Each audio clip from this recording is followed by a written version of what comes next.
Railway platform number 3 के कोने में एक बूढ़ी माँ चुपचाप बैठी थी। उनके कपड़े धूल से भरे थे, बाल बिखरे हुए थे और आंखों में न जाने कितने सवाल, कितनी उम्मीदें और कितना दर्द छुपा हुआ था।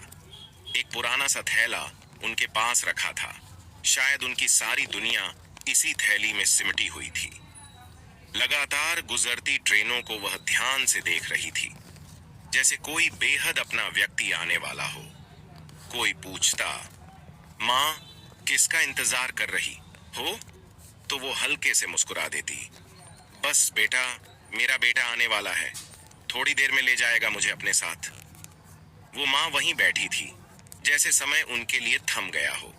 प्लेटफार्म पर लोगों की भीड़ आती जाती रही, कोई हंसता हुआ, कोई जल्दबाजी में, कोई किसी अपने को विदा करता हुआ। लेकिन उस बूढ़ी माँ की नजरें हर चेहरे में अपने बेटे को ढूंढ रही थीं। हर ट्रेन के रुकने पर उनका दिल जोर से धड़कने लगता और जब ट्रेन फिर से सीटी देकर चल पड़ती तो उनके चेहरे पर छा जाती एक और उदासी। उनका नाम शारदा देवी था। उम्र लगभग 70 साल। कभी उनके हाथों में भी मेहंदी रची थी, माथे पर चमकती बिंदी हुआ करती थी। कभी इस माँ का भी घर था, छोटा सा लेकिन प्यार से भरा हुआ। पति रेलवे में कुल्ली थे, मेहनत मजदूरी करके घर चलाते थे। बेटे को पढ़ाने का सपना उन्होंने अपने खून पसीने से सींचा था। शारदा देवी का एक ही बेटा था, रमेश। रमेश बचपन से ही होशियार था। माँ ने उसे कभी भूखा नहीं सोने दिया, चाहे खुद आधी रोटी खाकर ही क्यों न सोना पड़े। बेटे की पढ़ाई के लिए उन्होंने अपने गहने बेच दिए, घर का छोटा सा आंगन गिरवी रख दिया। वो बस एक ही बात कहती थी, मेरा बेटा पढ़ लिख जाए, बस यही मेरी जिंदगी की सबसे बड़ी कमाई होगी।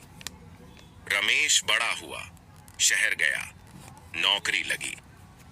पहली बार जब वो नौकरी लगने के बाद घर आया था तो माँ की आंखों में आंसू थे, खुशी के। पूरे गांव में मिठाई बंटी थी। शारदा देवी हर किसी से गर्व से कहती थीं, देखो मेरा बेटा अब अफसर बन गया है। शुरुआत में रमेश हर महीने माँ को फोन करता, पैसे भेजता। माँ उसकी आवाज सुनकर ही जी उठती थी। लेकिन धीरे धीरे फोन कम होने लगे। रमेश की शादी हो गई, बहू आई, शहर में पली बढ़ी, अपने सपनों और अपनी दुनिया में खोई हुई।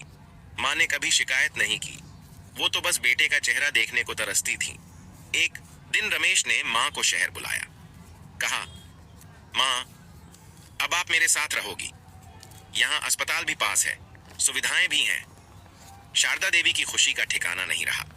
उन्होंने सोचा अब बेटे के साथ बुढ़ापा कटेगा, लेकिन शहर की जिंदगी ने उन्हें कभी अपनाया नहीं।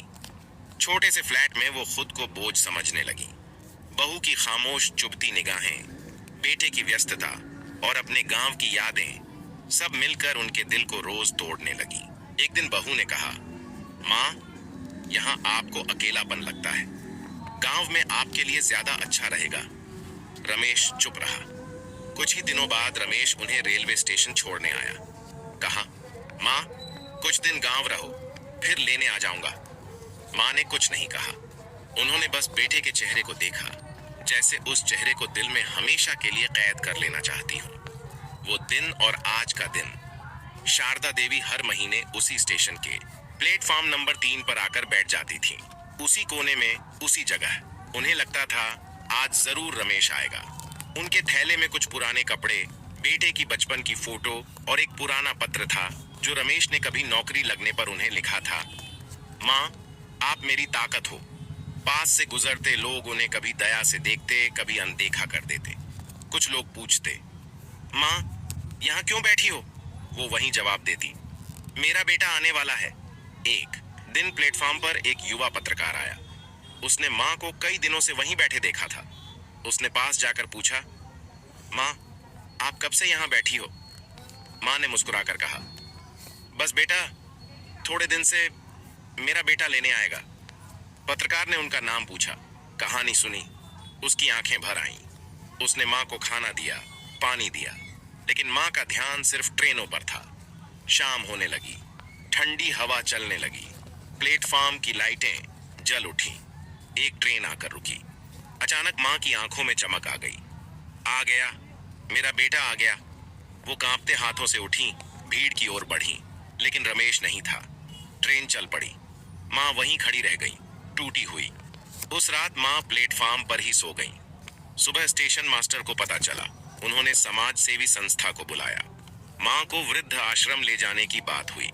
जब उनसे पूछा गया, माँ यहाँ चलोगी, तो वो बस इतना बोली, बेटा आएगा तो मुझे यहीं ढूंढेगा। कुछ दिन बाद खबर आई, रमेश एक एक्सीडेंट में चल बसा। माँ को ये बात कभी नहीं बताई गई। शायद सच सुनकर उनका इंतजार भी खत्म हो जाता। आज भी कहते हैं, प्लेटफार्म नंबर 3 के कोने में कभी कभी एक बूढ़ी माँ बैठी दिख जाती है, ट्रेनों को देखते हुए हल्की मुस्कान के साथ, क्योंकि माँ का दिल आखिरी सांस तक इंतजार करना जानता है और बेटे के लिए माँ का इंतजार कभी गलत नहीं होता। यह कहानी सिर्फ शारदा देवी की नहीं है, यह हर उस माँ की कहानी है जो अपने बच्चों के लौट आने की उम्मीद में जिंदगी बिता देती है।